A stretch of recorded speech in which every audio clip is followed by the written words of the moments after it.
All right, good afternoon. I almost feel like this could be season three because, as you can see, I'm coming to you from a newly painted office. So I'm sorry I wasn't ever a Broncos fan. It wasn't ever about orange and blue, but we had some help painting, and so now I'm feeling fresh and ready to go on a brand new set of web chats. And couldn't think of a better guy to bring you guys today than my best friend, my brother from another mother. This guy is he's my number one. So we're gonna have a fun conversation today. You know what? Whether anybody listens to it or not, I was just really digging the opportunity to catch up with this guy. So this is Anthony. He started out, as far as I knew him, anyways. He started out taking my spin classes, back in like 2007, and then became one of those guys in the front row. And then eventually we worked together for a while. He was a client of mine. We did some pretty awesome stuff. And then he became a partner when I worked on, getting my own business set up. And then he sort of took my business on when I moved back to BC, and has become the most certified TRX professional in Southwestern Ontario, and has then even translated that into going back and getting certified in the original spin class that we first met each other in. So it feels like a really awesome, nice, full circle kind of thing. And then in addition to, the fitness stuff that we have to talk about, we're kind of adventure buddies. We did Mount Kilimanjaro together in 2012. We went to Costa Rica together. We went to Mexico together. I went on a very interesting cruise to celebrate his recent marriage. So, there's a lot of things that we could talk about. We're going to try to keep it to, fitness relevant stuff today. And I think he's got some really awesome stuff to share from the perspective of his evolution from participant to leader. So without further ado, I want to introduce my best bro, Anthony Hanson. Hey there, Logan. I'm so happy to be doing this. And not only a brother from another mother, but mountain brother. That's Oops. right. There we go. Love it. I got to Remember find that? mine. They're in a box somewhere. Yeah, yeah. Awesome. Well, thanks so much for joining me. Listen, guys, this is a very busy guy. He's got a family business. He's actually a financial advisor, and works with a family business, and they do a great job of taking care of people in the town that they live in. He's got a beautiful wife and an amazing son and a couple of really cool stepkids, and he's got a dog, and he's got a cabin in the UP. So like, this guy's got a lot going on. And like I said, is a fitness leader in his own respect. So I appreciate you carving out some time to have this conversation with us. And let's just kind of dive in. I want to sort of start off by, I want to take a little bit of a journey back. When you were in my spin classes, you were fit, you were strong, you had a ton of passion and a ton of positive energy. And, I loved seeing you in the front row of my class. It made me work legit 10 times harder just seeing you right there. We would go like gear for gear on hill tracks and stuff. But what I want you to share a little bit, if you can even remember, is what made you want to work with a trainer, me? What made you want to work with a trainer to even be able to do more and learn more than what you already knew? Because in my opinion, you didn't need help. You knew stuff. So what was it that you were looking for when you decided to sign up and honestly get your ass handed to you? That's a really good question. When I think back about that time in my life, I remember it was actually my ex-wife at that time was taking your classes, and she'd come back from the gym and she'd talk about this incredible instructor, and she kind of dragged me one morning, and I showed up in one of the cycling classes, and it was humbling because I didn't want anybody else to go faster than me or harder than me. And I kept pushing that gear up. And I remember like track 2, I was ready to just like vomit everywhere. But continuing to do that. And I remember showing up more and more. And I did your body flow classes, which is Tai Chi and yoga and all this other stuff. And there became a time where you and I started to, talk, I guess, a little bit and just be like friendly and talk about our just in passing, how's your day going, and we started to build like a friendship. And, at that time in my life, I wouldn't say that I was like really fit. I certainly wasn't like maybe significantly overweight or whatever, but I reached a point in my life where I think I was turning close to 40 or anyways, thereabouts, and just kind of reevaluating where I want to go in life and my fitness and my happiness. And I noticed that just I wanted a little bit more. I wanted to be able to um, be significantly more fit and have a healthy life for my son and at the time my wife at then. And so I think I wanted to have a connection. I wanted to have a connection that meant um, uh, something and it was important. And this is when I guess I chose you as a trainer. Certainly, I felt as though that you were the most knowledgeable at the time and had the same type of personality that I felt that I had to, uh, uh, I guess, relate with. And I really had no problem making the decision. In fact, I remember being, my ex-wife at the time was not happy at all that I went and, I mean, it was not inexpensive. I bought a pretty big package to get started because I wanted to commit. And um, yeah, she wasn't happy that I did that financially. You know what I mean? But I just, at that time in my life, I didn't care. I wanted to do something for me that was only going to be for me, that was going to benefit for me. It's not like I'm going out and buying like a Corvette or a motorcycle or a whatever. I just wanted something that was going to benefit me and make me not stronger physically, because I'm not a big guy. I just wanted to feel something and have that strength inside of me to know what I can do. And so, I'm kind of getting a little ahead of myself here, but in answering your question, but I think that uh, the decision to work with you had a lot to do with my connection with you. It wasn't necessarily, maybe there was other people in Windsor that I could have connected with that may at the time may knew more than you, or maybe had, I don't know what, but that they had something. But I just felt that you and I had this kind of a friendship, and that was important to me, to be able to if I'm going to show up every day and I'm going to be there and I'm going to listen to you, I'm going to trust you.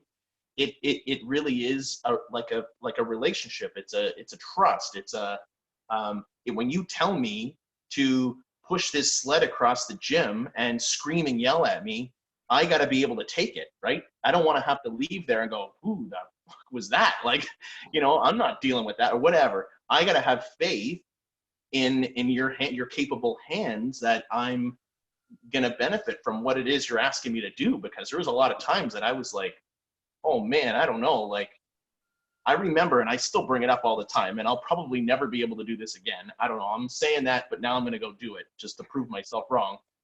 But there was a time that I showed up random. It was random. It was after I've been training with you for a bit, and I showed up to a member appreciation night. And I think you know where I'm going with this. And they had contests throughout the gym for different things. They had a wall sit, they had a plank, they had various other competitions that you could beat the trainer, and then the trainers would do it, and then you could do it, right? And so, you were there at the gym, and I kind of grabbed you and I said, listen, I'm doing this. I want you to come and be there with me. And because of my faith in you and my trust in you, man, I banged out a 12-minute plank that I never thought I could ever do. I mean, I was shaking. I was not going down. And I remember distinctly you sitting right there with me for 12 minutes basically just talking to me like you are right now. And you weren't being like, okay, whatever. You were just talking to me, dude, you got this. Like, this is nothing. You know, whatever you were saying to me, it was motivating, and it was calm, and it was like pretty powerful. And then I felt invincible. And then I'm like, I'm doing the wall sit. So I went over and did this wall sit that was pretty long. I don't remember. I think it was about 2 minutes or something. But either way, the bottom line is that there was this trust, right? And that there were many, many things that happened in our training sessions exactly like that, where I just had faith in it. I had faith in you that you were going to get me there, whatever it was. And if it was a pull-up or we did very little measurable exercises. When we trained, we didn't do almost anything that I could say, I benched this, or I lifted X amount of pounds, or there was no number or quantitative attribute to the exercise. It was all qualitative, right? It was all exercises that you're just going to do this exercise for this long, and or push this sled across the room, or hold this weight above your head, or whatever it is. So I just had to have faith. I just had to have a connection that was strong, a bond, whatever it was, right? And so this is a really long-winded answer, but it's important because I run into this all the time in my personal now, because I do fitness classes, I teach classes just like you did.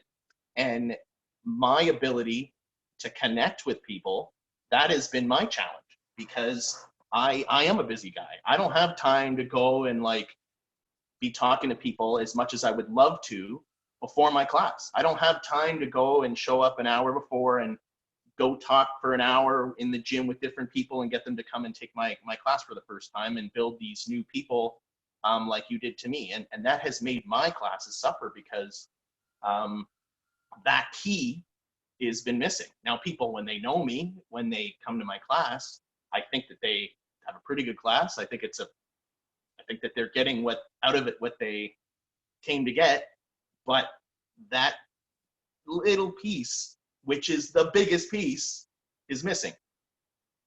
So I don't know if you've read it or you heard it, but I'm a big fan of Brene Brown and a lot of the stuff that she's doing. And there's a part in one of I forget which book, but there's a part in one of her books where she's talking about a story with her daughter. Her daughter comes home from school and she's really upset because someone said something mean, or there was sort of a breach of trust or whatever. And so they're talking a little bit about what it takes to build trust. And they sort of come up with this analogy of like, it's like filling a jar with marbles. So when you're trying to build a connection or build a relationship or build trust with somebody, you don't do it with one big giant marble that you shove into the jar to fill it up. It's actually a lot of little marbles over time. And the fact that over time the jar gets full is when you realize, wow, this person has my back. They know me, they care about me, they get me, and when they offer to help me, they actually have something to offer that's relevant to me, right? And so it's these, I think about my time teaching group fitness classes, and I did for sure 6 months to even a year before I was really like training one-on-one clients full time. And the thing that I loved about teaching classes was there is no agenda. Show up. I'm going to teach whether you're here or not. I'm going to teach to whoever's here. I'm going to do my best job for whoever shows up. And I actually care about the people here getting a great result, having fun, learning some things. I want to know their name, like all that stuff. So for me, it happened really organically. Nobody really, I can't remember someone teaching me how to be good at teaching classes. I was surrounded by lots of great instructors. I got to learn by seeing what other people were doing, but no one handed me like a book that said, here's the 10 steps to going from being a group fitness instructor to being a full-time personal trainer. That wasn't a thing.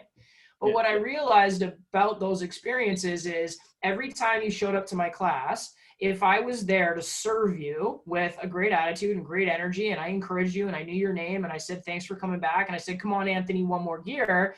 That was like putting another marble in the jar. And at the point where we started talking about like, you know, should we do some training together? I was stoked to be able to help you. I thought you would be like the awesomest client ever to have. We were going to have a ton of fun. But at the point where I was like, dude, just trust me, like train with me. There was already a big full jar of marbles for you to go, yeah, I think I can bank on this. And then, you know, like whether you buy one session or however many, it doesn't really matter to me. It's that step into like, yeah, I'm going to show up and do what you tell me to do. Because like you said, I have faith, or I trust that what you tell me to do is going to be what's good for me. And it's going to be what I want. And it's going to get me to where I want to go. And the biggest thing that comes out for me about what you're talking about is there was no what. It was all about the why. And it was about how I feel. And it was about having more confidence. And it was about challenging myself and finding a way to succeed.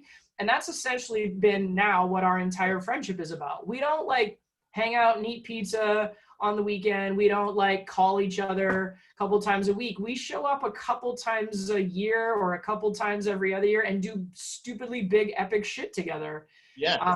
And that's sort of like been the evolution of, you know, right where we started from. So I think I think what I like about, you know, your ability to share that is I didn't sell you anything. And that's something that young trainers tend to have a lot of fear around. I just want to help people. I don't want to sell anything. Yeah. I don't think I've ever sold training a day in my life. Yeah. I've got to know somebody, figured out what their problem is, honestly given them some information about how I might be able to help them solve their problem, and essentially committed to my time and my effort and my energy and my care to the time and the effort, the energy and the care they're going to give me. And then if we agree on that being a beneficial way to spend our time, then rock and roll. You get into my schedule, right? So, you know, the idea for me about what it takes to build a client base is like, what would you do to become friends with somebody? It's kind of the same thing. Yeah. There's a line. There's things you do with clients that you wouldn't do with friends and vice versa. But like essentially the emotional foundation is the same in all respects. Right? Yeah. All right. So we did some cool stuff together. You know, when you say it wasn't quantified, yeah, it's because for the first time we were learning about how to use functional tools like TRX, and we were learning more about mobility and quality contraction, body weight movement, and all that kind of stuff. Yeah. So you know, we sort of became like drink the Kool-Aid TRX types, and then we ended up doing some stuff together through the BodyX partnership and stuff like that. But what for you was what was the turning point, or maybe it wasn't like a super defined moment, but how did you go from being like in the front row of the class to being the leader, to saying, hey guys, this is what time we're starting and here's the moves we're going to do, and let's start with a warm up and apples not applesauce? How did you go from being a really enthusiastic fitness participant to a fitness professional? What was that like? Well, you know, that's a good question. I think a little bit of that goes along with the same exact story. Is I had at that point had a lot of relationships in the fitness community.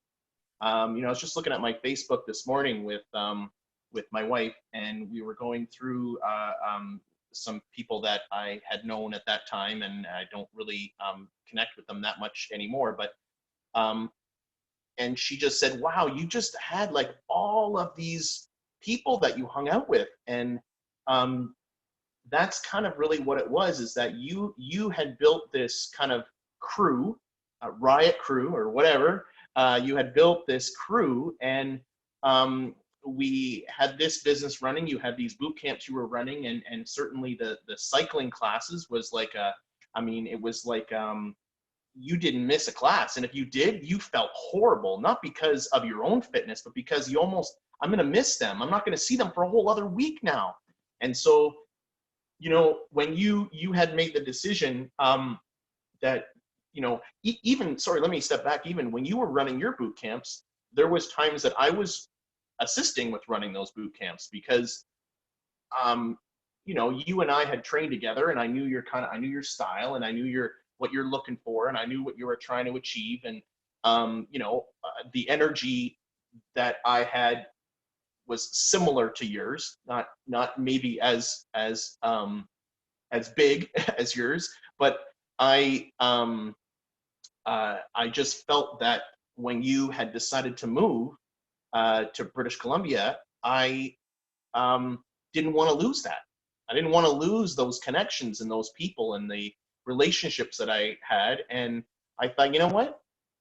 Yeah, I can I can go and do this. And so I didn't have any fitness background in the sense of education. So I just decided to take this TRX course, which was my, first step in that growth.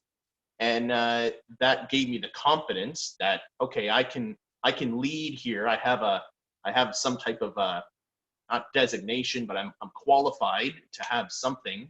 Um, and then from there, I just felt the responsibility to enhance that, which is why I just kept taking courses.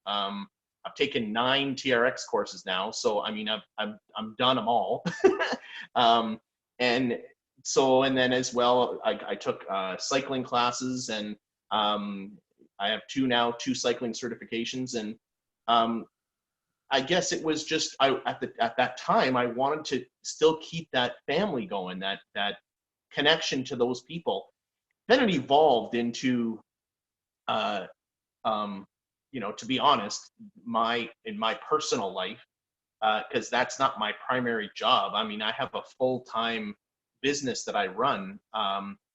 Running a fitness studio became overwhelming, and it took away from um, why I did it in the first place, and I just felt as though I couldn't responsibly do that and have the heart in it anymore, in the way that I was doing it. So I decided to back away from having my own fitness facility and just do it and work at other places, meaning other gyms and stuff like that. And I really enjoy that. And because then now I don't need to be responsible for all those day-to-day things, like is the floor clean and billing and payments and all of that stuff that actually takes a lot of time up of your day. So now I'm able to just kind of bring it when I want to bring it, you know. Oh man, and you bring it. Yeah. So I mean, it's kind of funny because when you go back and look at it, and we have similar conversations. There's probably 6 or 7 people that I would say were all the front row, and the energy and the passion and the willingness to show up certainly contributed to the fact that I had a group of people at all. But when we go back and look at it, it's kind of funny that you guys are all really nice and you say really nice things about me, and I really appreciate it. And I think that's why we're best friends, is you shamelessly build me up. But at the same time, I think what maybe you guys don't realize, and it's my fault, I guess, because I didn't do a good job of expressing it, but like I couldn't have done it without you. Like you can't be a leader without your front row. You can't build a business without people being willing to show up. And so when we talk, we sort of go back and we talk about, start with your why and build connection and do it because you care about people. Man, is it ever a two-way street. So, I was in Windsor for 7 years before I moved back to BC. And that was actually a really tough thing for me to do because I love fitness and I've found a new place to call home. But the honest truth is I've never replaced you as like my favorite people, my favorite fitness people. I love what I do and I love helping people, and I feel honored when people show up. But it's funny because when you find your first group of people, when your passion and your purpose connect and you find your first group of people, that's a really special experience. And the reason why I thought it'd be kind of fun to talk about that a little bit is because we've all been thrown this crazy loop, which is like, oh, by the way, the gyms are all closed and go home. And you can't be together right now because we have to flatten the curve and protect people and whatever. So I think what's interesting now is as we start to hear these murmurs of like, well, maybe there's a reopening plan, and are we going to be phase 1, phase 2, or phase 3, whatever. As you start to hear that, I think what I'm seeing, at least because of the level that I occupy now in the fitness industry, is I'm seeing all the strategy and all the business and all the, the how do we How do we get people back, and how do we serve them, and how do we survive, and whatever. The reality is, and you're a business owner, you know, the reality is that has to be part of the consideration. But the true honest to God work that's going to come on the other side of the doors opening up is that we have to go back and rebuild connection. We have to go back and reestablish trust. We have to go back and reconnect with why it is we do this stuff in the first place. Right. Yeah. And if for some of you guys that might be listening to this, you actually are new to the fitness industry. Like maybe you were just finishing your certification and then all the gym closed. Shit. Or maybe you were in your first 3 months, 6 months, year. You hadn't really established yourself yet, and now it feels like starting over again. Well, I think the thing that I'm hoping you guys take away from all of this is the starting point, the middle point, and the end point is always connection. And why, and trust, and the relational side of things, right? The science will never go away, but the science will never be what your business is all about. So when you, and maybe it's more your full-time job that you're gonna come at from this instead of fitness, but you know, when you think about what you do, whether it's teach or whether it's advise, or even what you do around building your family and your community connections, what are your personal values, or what would you say your strengths are around how you connect on the relational level? Like how do you do what you do to go show up and do your best work and serve people and get the sort of personal satisfaction that you get out of helping people? What would you say are sort of like, if you had to pick a couple of words that you say, hey, I always do this, or this is really important to me, what would you say? I'm curious. You know, there's a couple things I'd probably say to that. I have a little bit of a different thought about trust than what you were saying about the marbles. And that's kind of how I think I approach things with people is, you know, they say you have to build trust. And I don't know if this is right or not. I don't know if I've thought it out that much, but it's almost as if whenever you meet somebody new, or you meet somebody or come in connection with them, it's that you always trust first, like fully trust. Like, why? I have no reason to not trust you. And it's the marbles that you would take out of the jar and sometimes it's a whole handful, right? You meet someone for the first time and they're not magnetic and they're not energetic and they're not what you're like, I'm taking a whole bunch of marbles out of that jar because that person clearly is not good for me. So I think in my business, I'm a financial planner. That's kind of the way that I think that how I excel in that job is that I feel as though when you meet me, you can trust me right away. Like you can trust me, and then I give you few reasons to not trust me. And as the relationship builds, I'm taking less and less of those marbles out of the jar for me to give you any reason not to trust me. And so, you know, so trust is this big thing, right? Especially in my business. If it ends up that I go and hire you as a personal trainer and you are kind of you're not great at it, I could just choose to move on, and no harm, no foul. But if I invest your life savings and I lose it, that's not good. And so people, I think,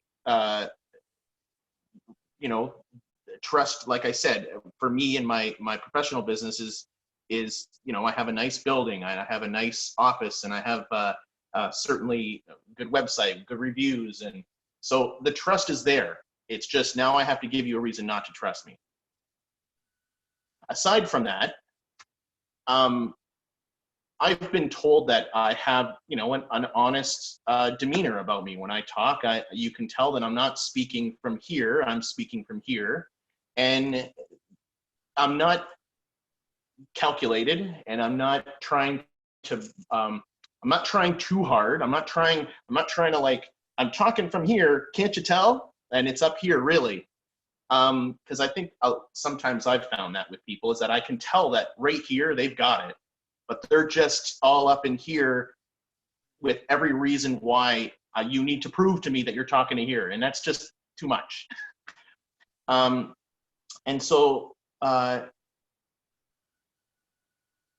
I guess also as it pertains to, I guess, energy. I mean, when I'm in my classes and I'm teaching a cycling class and I get up there and you're kind of putting on a show, I guess, in some capacity, is I wear this shirt I got. It's what's his name there? The Rock. It's a tank top and it says hardest worker in the room. And I bought it and I thought to my wife, I said, is that too much? Like, do I look like a big idiot? Because I don't want to be an idiot. But the point is that's kind of why I decided to buy it, because I want to be the hardest worker in the room. And that, like you drive to be something and you look up to something. And I say it all the time in my class, like, look around. Maybe there's someone that's going to inspire you in this moment for this next 1 minute race we're going to do. Someone in this room, maybe it's a friend of yours, or maybe they're not even in this room. Maybe it's a friend or a sister or a brother, a mother, a father, a cousin, anybody that is struggling and that they wish they could be here, but they're not. Something in any way that's going to push you to do something that you normally wouldn't do. Connect with that. And so that's why I do that, is to have that, I work as hard as I can. And so I guess when I'm up there and I am pushing hard and I am doing my very best, I'm putting my heart on that bike and I'm going to leave it there when I'm done. That is what I think comes out in what it is, either in my fitness training or in my financial business. Is just that my heart's on my sleeve. That's kind of the which goes right back to the whole word of trust. So there's a pretty incredible message there, and I'll speak it back to you so you can hear it. You show up to be the hardest worker in the room, and yet in that moment, the thought that you have is, I really hope this helps somebody else. Yeah. I really hope I can inspire someone today. So there's working hard to be the very best, which is actually a fairly selfish thing. And as an athlete, I would say that's where I was. I had some kind of shift where I was like, oh, holy shit, it's not about me.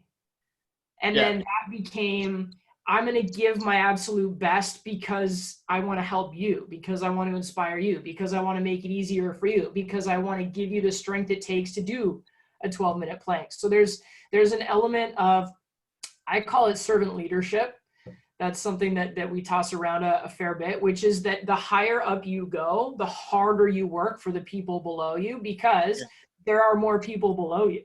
Yeah. And it becomes that much more important to support the people that give you a place to be, right? Versus, so if as you go up, the only place you ever look is up, hello, who's underneath you? And I don't mean it in a hierarchy sense, but when I say that I get to look back on, like over 20 years of coaching and instructing and training and teaching people, I don't ever get to be here feeling as good as I do about all the work that I've done without people like you saying, yeah, you know what, I'll trust you. Here you go. Here's my money. When do I show up? And what are we going to do?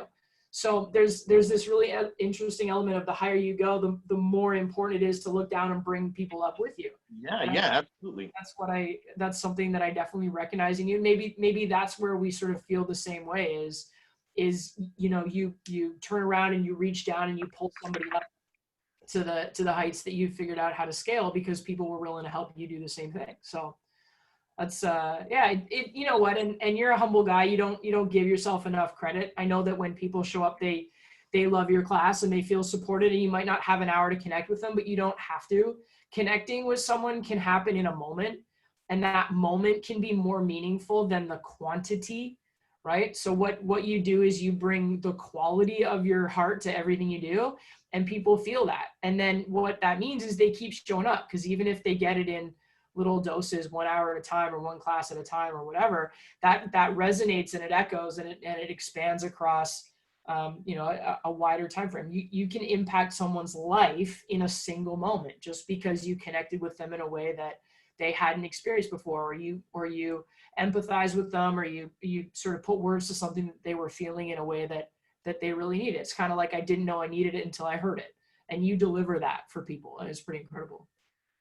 And you know what you said there is like extremely important and bang right on, and how important this job is. Like this job, you know, is extremely rewarding because you literally get to change someone's life. Like that's a pretty big thing. It's not a small statement. Like someone's whole life, and it may not have anything to do with their muscles or their ability to do a whatever box squat or whatever it is. It is you get to change who they are, and their you know all about this with psychology, but just their purpose, their being, their and that can resonate to so many other areas in life, to being a better partner, to be a better parent, to be a better friend, to be a better anything. And so it's very, very important and a big deal. So can you do me a favor? Can you pause this for 1 sec? All right, we're back. We had a technological hop and we're good to go. So cool, you know, cool moment anyways, because again, I feel like we could compliment each other for hours on end, and that ultimately doesn't become the most interesting part for other people to listen to. So we'll use a little pause to shift gears a little bit, because it talked a little bit about the fact that you and I have done some pretty cool stuff together. And for sure, the most epic thing we've ever done, if you talk about it from the perspective of feet above sea level, was climbing Mount Kilimanjaro in 2012. So just as a little bit of backstory, when we opened our own training facility, one of the things we were looking to do was connect again, right? We were trying to build a business, so we wanted to connect with the community as much as possible. And Anthony found a group of 5 people that had committed to climbing Mount Kilimanjaro to fundraise for a new rehab facility at the local hospital. And he said, you know, hey, it might be really cool if you got involved, maybe you could train them and help get them ready for the climb. And then you can be a part of, you know, some of their, you know, marketing and some of their community events and stuff. And I thought that was an awesome idea. I mean, at the end of the day, I love training athletes, but like, as much as I was one, and sport is pretty inspiring and motivating, and that becomes a great reason to train, I just kind of got a little tired of the reason for being here being, I want to win the next game. I was looking to do something that had a little bit more of a why to it than that. And I think it was mostly a product of my own. I just sort of looked at my own career and I was like, wow, I was selfish, and it was really important to me to win, and I didn't build connection with my teammates as much as I could have, and I didn't support people on my team as much as I could have. I was selfish, and I kept to myself a fair bit, and I took it personally when people didn't work as hard as I did, and I was over that attitude. I was over it being about myself. And so I think training athletes kind of just was a little bit too much of an echo of that for me. And so I was looking for something different. So when we looked at this event, it was 5 really awesome people. There was a doctor, a photographer, a breast cancer survivor, a restaurant owner. Like these were normal people who wanted to do something that was a big bucket list item for them. There was a physical challenge to it for sure. And then at the same time, they were going to commit this pretty big effort. It took over a year to do everything. They were going to commit this big effort in the service of others, in the service of something greater. So it was sort of exactly the kind of thing that I really wanted to be able to be a part of, and it had the why for me to sort of do it pro bono or whatever. That became more about the group of people and the friendship and the cause than really anything that promoted the business. So, I signed on to train these 5 people. They would come once a week. We did millions of step ups, to climb to prepare for climbing.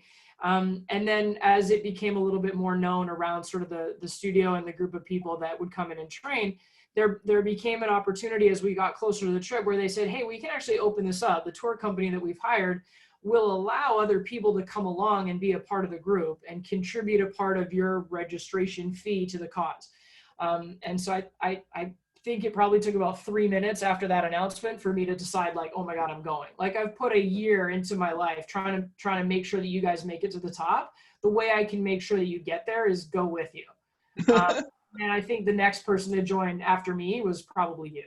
Yeah. And then your mom, and then a couple other people from the studio, and a couple other people from the community, whatever. So we ended up being a group of 12 who went up and did this climb. So I don't want to do all the talking about it. I want this to be a little bit about your experience. So just talk a little bit about the training, the cause, the event, the team. Talk a little bit about whatever you remember, whatever you want to say from the perspective of like this big friggin' epic thing that we went and did together. Yeah. So I I remember, bringing this group to you, and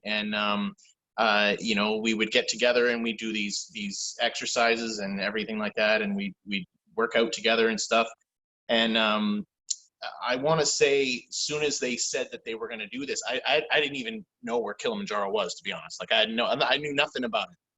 And after kind of, they brought it to the table, and this is what it is, and this is where it's at. I mean, like, oh my gosh, it's in Africa. Like, I haven't been off of this continent before.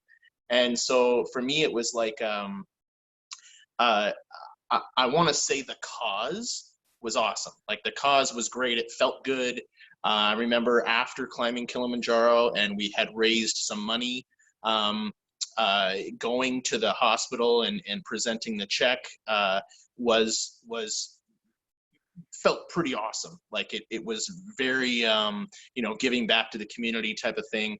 But I mean, in all honesty, for me, I don't know that was a major motivation to just sign the ticket to do it. It was, for me, it was certainly you signing up was, okay, well, I want to do this with you. And then I don't even know how it kind of, it almost immediately, my mom was like, yeah, I'm doing it. And I'm like, that's amazing. Like, my mom was 62 at the time. And, she was doing a lot of our fitness classes, your fitness classes as well. And so it just felt amazing to be able to say that I'm going to go and do this, with my best friend, and as well with my mom and with these other people. And, I don't even really think I understood the powerfulness of what it is we were doing until we reached the top. And it was pretty evident in my journey, because I was not, I'm going to say I wasn't ready. What I mean by that is I wasn't, my journey of Kilimanjaro was the perfect epitome of my personality. And in this, what I mean by that is that I ignored everybody. I ignored pole, go slow, take your time, Rest, hydrate, whatever. I was like, we're climbing a mountain, man. We're doing this. Rah, rah. Give me your pack. I'll take your pack. Want me to carry your water? I'll do it. I'll meet you at the top. We'll see you there. Like, this was me. And I didn't listen. And it was very, very, very challenging for me. And there were other people in our group that, it's kind of like a walk in the park. Like, it was kind of like they were like your mom. She kind of like just, my mom. no big deal. So walk in the park. Yeah, whatever. You want to do it again? So, in fact, I recently have looked at our photos of that, and it is amazing. If you look at a photo of me before we left Canada, and when we got down at the bottom of the mountain, I must have lost 15 pounds, because I look like gaunt, like skinny. So anyways, it was not that, which it's going to be, everybody's going to have a different experience when they go do something like that. But for me, it was more of a, I'm going to do this bucket list item that a lot of people in the world want to do. And I want to do it with people that I care about. And so, doing this again with those people was very exciting for me. I remember getting to the very top, and it was so cold, like so cold, and I was had struggled to get there. I was like, my whole body was full of emotion.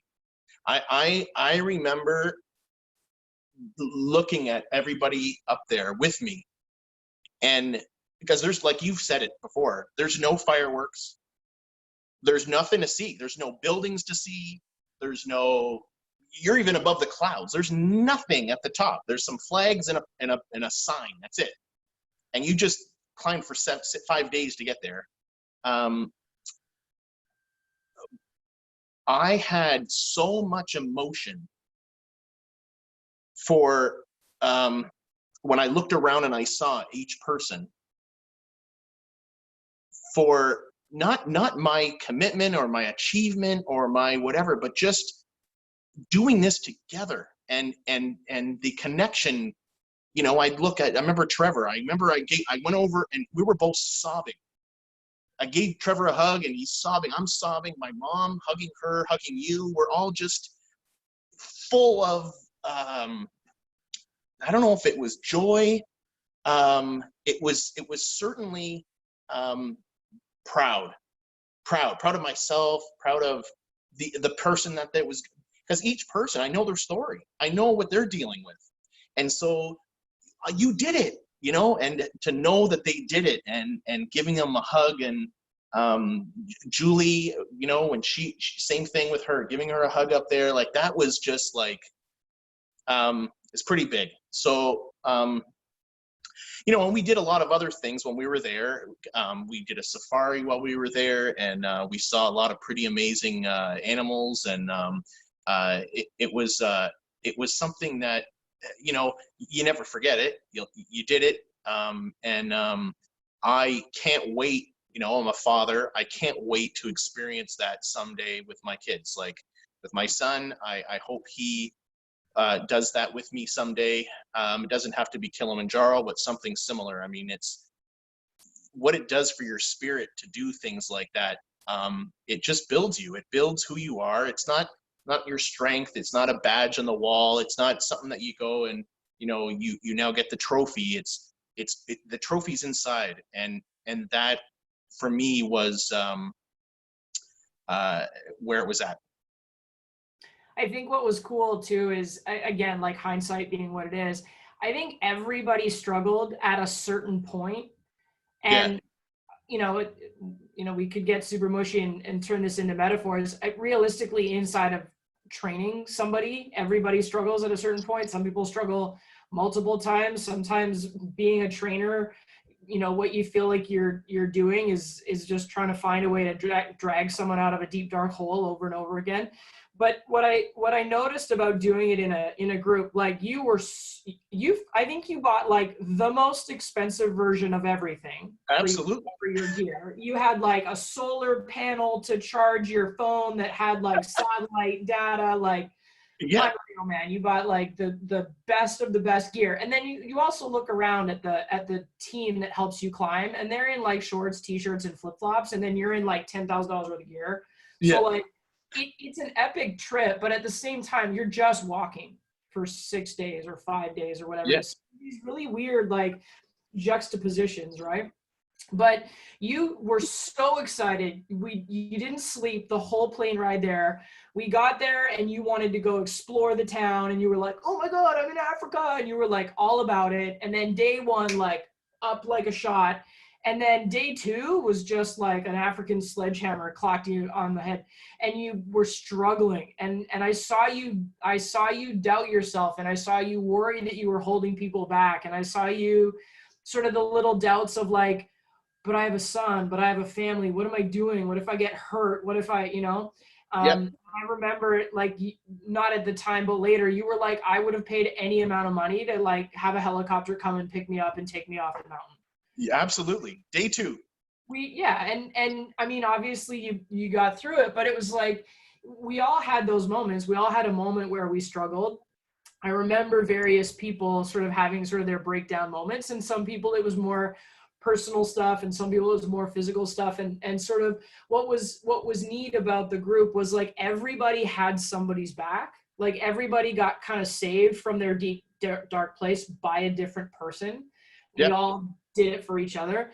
But that's what the power of connection was. We signed up to do something. We did it for a reason bigger than ourselves. We prepared for it. We invested a lot of time, effort, and energy in it. And then you get that much centered around something, like you're not going to let somebody fail. That's the parallel that I'm thinking about in relation to that is like, realistically, if you want to lose weight or get stronger or gain, the science is there, the program is there. You can do it on your own.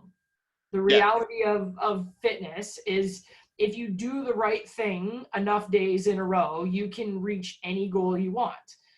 But why people have such a hard time with that and why so many people end up needing help is sort of human nature. It's the human condition to take on too much or struggle or doubt yourself or fear, whatever. The complexity that is being a human comes along with all of this stuff that basically makes it so that we fall off that little tightrope of do the right thing a bunch of days in a row. And so when you go into the training environment, if you go into the job in the industry with the idea that like the science will set you free, you're missing out. I think my humble opinion is you're missing out on the biggest thing that you do, which is you stand for somebody when they're struggling, and you basically create the possibility for them to help themselves, right? Yeah. Like on our team of 12, nobody piggybacked anybody to the top. Everybody on the team took every single step to get there. And that's the reality of reaching a goal. You have to take every single step to get there. Even if you take 10 steps forward and 25 steps back, in order to get to the top, you still have to take every single step. So one of the things that being a trainer is all about is caring about the person you're working with, but also believing in their ability to do it themselves. It doesn't matter how many pull-ups I can do. If I can't help you get stronger, then you'll never be able to do pull-ups, right? So the whole element of what we do is I want to lead by example. I want to be the hardest worker in the room. I want to know and use the science. I want to be a great role model. But at the end of the day, you have to take every single step of the way. Yeah. And there's a huge amount of strength required to stand beside somebody who is struggling.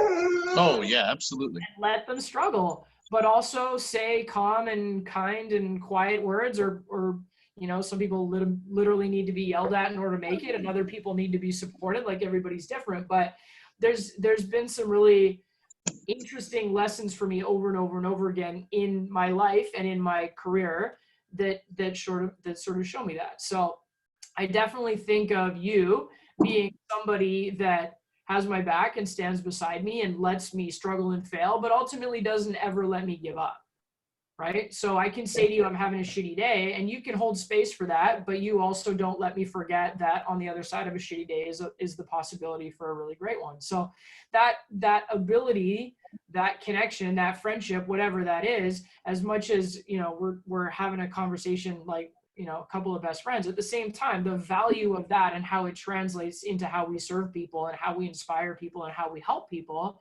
and how we change lives, it doesn't escape me that those two things are the same in friendship and in business, if you will, right? Yep. Oh yeah, absolutely.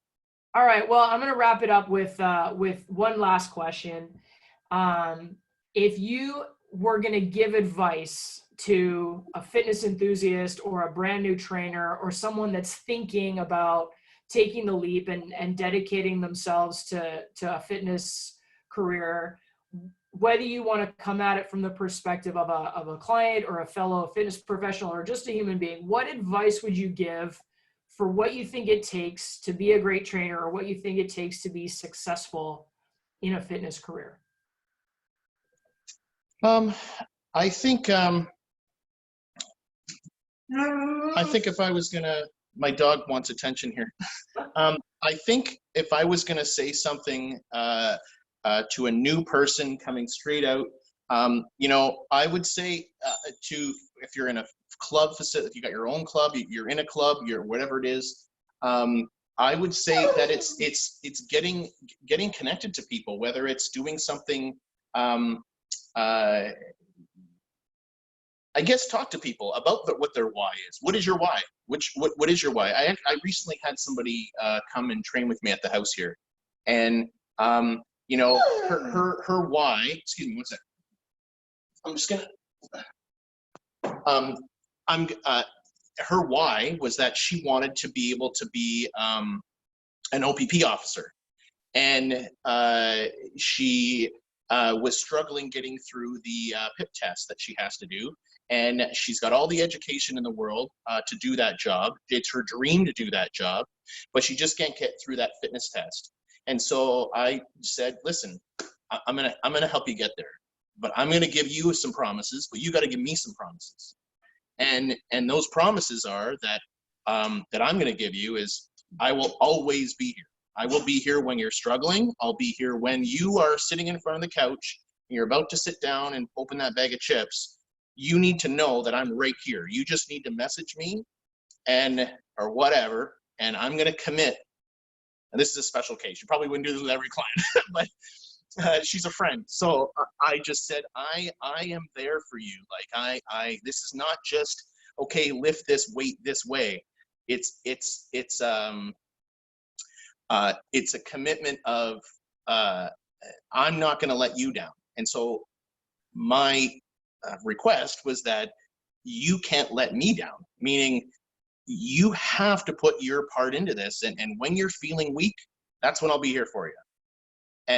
But you have to commit to doing this, this, and this during this times. And if you're not, let's not even bother.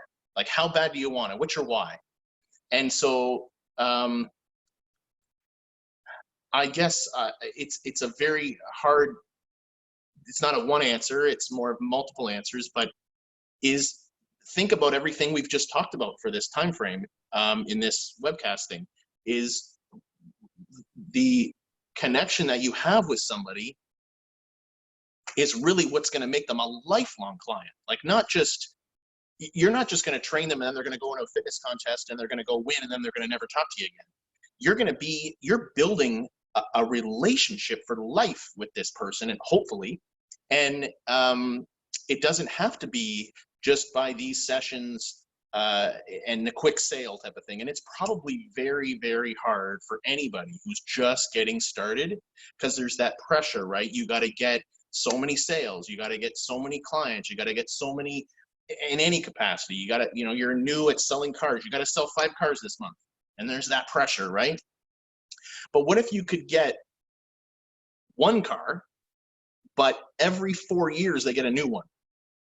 Or what if you could get a client, but that client, they're just never not with you? I know there's people, Logan, that it's probably been 15 years. They're still looking to you for their ultimate advice. And that's what it's all about. And to relate it back to me, it's the same thing. If I'm a financial planner and I'm looking, I can make money overnight and make money like today. But what about tomorrow? And what about the next day and the next day and the next day? And so I do, on a regular basis, sacrifice making money, meaning moving money and getting transactions and stuff like that. I sacrifice that to do what's right for that client, so that they know that they can trust me for our duration, for my lifetime, their lifetime. And that goes right back, let's bring it back, trust. And I remember, I just want to say this before we shut it down. I remember you would teach these body flow classes, and you would talk and you would say something in your meditation section of it. And you'd start off by saying something. I'd be like lying there, I'm trying to like shut her down and just listen to your voice and not let my, pick up blueberries on the way home, or I'm just trying to get out of my head. And you would start telling a story of some random thing, and it would go in this direction. And I'm like, where the hell is she going with this? And then, boom, bang, it goes right to the center of what it is that I needed in that moment, which could have been, I don't know, anything. Have faith in your whatever, in your abilities, or I don't know. So I guess in closing, with that is it all boils down to trust, and it all boils down to, well, how do you build that? You know, you have to build. You may know a lot about TRX or CrossFit or kettlebell or any of these physiological things. You may know a lot about that, like a lot. But do you know how to build trust? And that is what I would hone my skills on, and talk to people, and what do they do? And so, because I see this all the time. You see guys that are like, oh, I'm picking on, if you were a player for the Windsor Spitfires, I'm not picking on you at all, but okay, I see this all the time. I used to be a Spitfire hockey player, and now I'm going to open up a new gym. Well, just because you were a good hockey player does not mean you know how to build a business and relate to people and talk to people or have the skill set for that. And so I'm not picking on anybody who's doing that. What I'm just saying is that you see it all the time. There's gyms everywhere. And so, yeah, that's probably what I'd say. Mr. Warm and Fuzzy. That's one of the reasons why I love you. Well, you know what? Honestly, dude, if nobody listens to this and it was just you and me hanging out doing our thing, I say job well done, and it was a pleasure. If people end up watching this and you know, pick up a few gems and whatever, then bonus. But you know me, I love hanging with you. Yeah. You know, we're on the same page about the stuff that matters. And you look good, man. You look good. Keeping it together. Thanks. You too. I love the mohawk. Hey, listen, I got an outro. Okay. You ready? Yeah. You ready? This is the outro. Hey? Inside joke. I'm not explaining that. It is what it is. All right. Back out of the park. All right.